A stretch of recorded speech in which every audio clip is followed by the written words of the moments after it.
Find this definite integral from 0 to 1 of x times e to the 4x squared plus 3.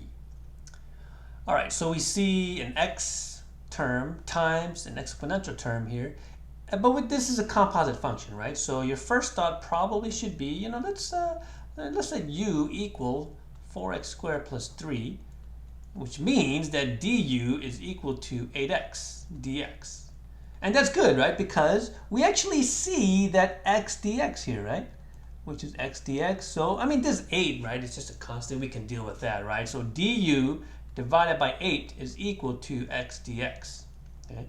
Which means then that we can rewrite this as e to the u, right, times du over 8. Okay? And this over 8, I'll just bring it out front here, right? 1 over 8. Okay? Do I put a 0 and a 1 here though? Right, that's the big key, right? No, you don't want to put a 0 and a 1 as the limits of integration here, right? Because this was an integral in terms of x.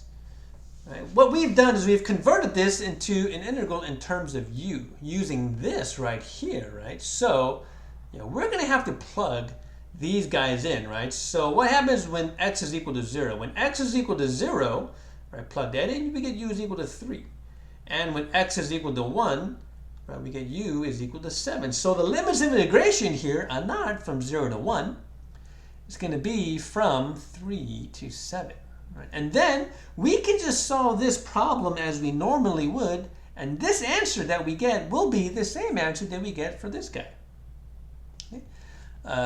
This turns out to be pretty easy though, right? What is the integral of e to the u? Right? The integral of e to the u is just e to the u. Right? So we're going to evaluate that from 3 to 7. So what do we get here? Right? We get e to the 7 minus e to the 3. And that will be our final answer.